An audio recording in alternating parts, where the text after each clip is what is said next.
Assalamualaikum warahmatullahi wabarakatuh. Perkenalkan, nama saya Nur Laila dengan NIM 2230620008. Saya membuat video ini untuk memenuhi tugas UAS Tafsir Sosial Politik yang bertema konsep gender dalam Al-Quran.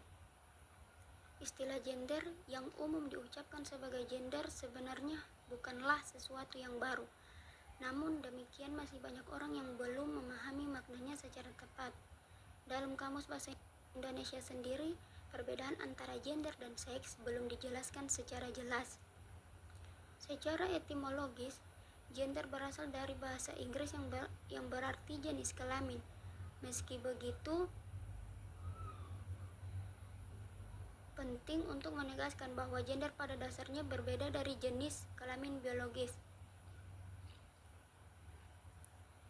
Seks atau jenis kelamin biologis adalah ketetapan Tuhan, manusia terlahir sebagai laki-laki atau perempuan. Aspek seks lebih menekankan pada kondisi biologis seperti perbedaan hormon, struktur fisik, organ reproduksi, dan ciri-ciri fisik lainnya. Sementara itu, gender mengacu pada perbedaan antara laki-laki dan perempuan dari sisi non-biologis. Oleh karena itu, gender dan seks perlu dipahami sebagai dua konsep yang berbeda. Jenis kelamin bersikap biologis tetap dan tidak berubah, sedangkan gender adalah konsep sosial dan budaya yang disematkan kepada laki-laki dan perempuan dan bisa berubah tergantung pada perkembangan sosial dan kultural di masyarakat.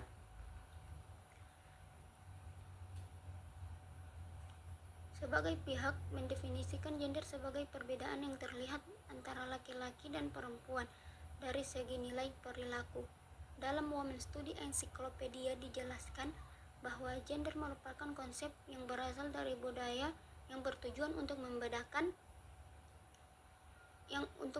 peran, sikap, cara berpikir, dan karakter emosional antara laki-laki dan perempuan sebagaimana yang berkembang dalam suatu masyarakat. Sementara itu, menurut Oakley, gender adalah perbedaan perilaku antara laki-laki dan perempuan yang terbentuk melalui konstruksi sosial. Artinya, perbedaan tersebut bukan berasal dari kodrat atau ciptaan Tuhan, melainkan hasil dari proses panjang interaksi sosial dan budaya yang dilakukan oleh laki-laki maupun perempuan. Adapun ayat-ayat yang membahas mengenai gender, yaitu ada Quran Surah Al-Hujurat ayat 13, ada Quran Surah An-Nisa ayat 32, Quran Surah Al-Ahzab ayat 35, Quran Surah An-Nahl ayat 97, dan Quran Surah At-Taubah ayat 71. Jadi ada beberapa ayat yang membahas tentang gender dalam Al-Quran. Namun dari semua ayat yang sudah saya sebutkan, maka saya memilih satu ayat, yaitu Quran Surah Al-Hujurat ayat 13, yang artinya, wahai manusia, sesungguhnya kami menciptakan kamu dari seorang laki-laki dan seorang perempuan, dan kami jadikan kamu berbangsa-bangsa dan bersuku-suku, supaya kamu saling mengenal.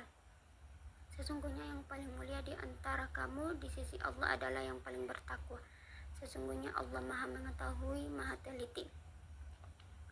Al-Quran diturunkan kepada umat manusia melalui Nabi Muhammad SAW secara bertahap dalam berbagai situasi atau sebab tertentu.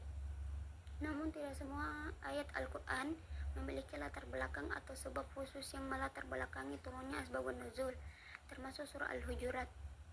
Menurut Az-Zakarni, asbabun nuzul diartikan sebagai penjelasan mengenai ayat atau sekelompok ayat yang menerapkan latar belakang turunnya wahyu, baik untuk menjawab sesuatu peristiwa tertentu atau untuk menetapkan hukum atas kejadian yang sedang berlangsung saat itu.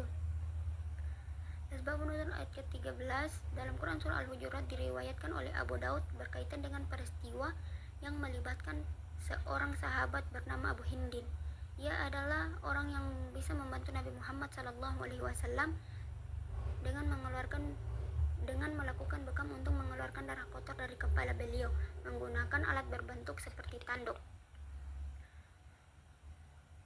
Pada ayat ke-13 surah Al-Hujurat, Allah membuka firman-Nya dengan pernyataan, wahai manusia, sesungguhnya kami telah menciptakan kamu dari seorang laki-laki dan seorang perempuan, Seruan ini bersifat universal, ditujukan kepada seluruh umat manusia, bukan hanya kepada orang-orang beriman. Ayat ini menjelaskan bahwa asal mula menciptakan manusia dimulai dari sepasang manusia, yakni Adam dan Hawa. Selanjutnya Allah berfirman, "Kemudian kami jadikan kamu berbangsa-bangsa dan bersuku-suku agar kamu saling mengenal. Dari pasangan manusia pertama itulah manusia berkembang biak membentuk kelompok-kelompok kecil yang dikenal sebagai suku, lalu berkembang lebih besar menjadi bangsa. Seiring bertambahnya jumlah manusia, terbentuklah berbagai macam kelompok yang beragam dalam budaya, bahasa, dan identitas." Adapun hikmah yang terkandung dalam Quran Surah Al-Hujurat ayat 13 sangat mendalam dan bersifat universal. Ayat ini dimulai dengan seruan Allah kepada seluruh manusia, "Ya ayyuhan nas," wahai manusia, yang merupakan panggilan umum yang tidak hanya ditujukan kepada orang-orang beriman, tetapi kepada seluruh umat manusia tanpa memandang agama, suku, bangsa, atau status sosial mereka.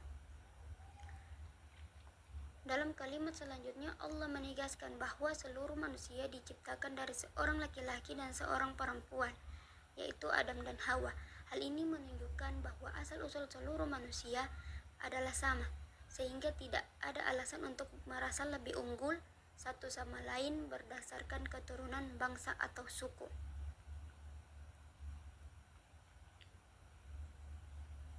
Dalam tafsir Al-Misbah, Quraisyhab menekankan bahwa ta'aruf dalam ayat ini adalah ajakan untuk membangun relasi sosial yang harmonis, menghargai keragaman, dan menjadikan sarana saling memperkaya pengalaman dan nilai.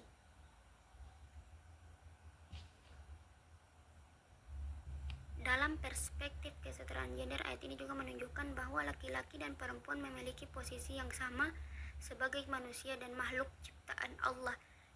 Islam tidak membeda-bedakan kemuliaan manusia berdasarkan jenis kelamin. Hal ini ditegaskan pula oleh Aminah Wadud bahwa Al-Quran mengakui kesamaan spiritual antara laki-laki dan perempuan, dan perbedaan sosial kultural di antara keduanya bukanlah hal yang bersifat kodrat, melainkan konstruksi sosial yang bisa berubah.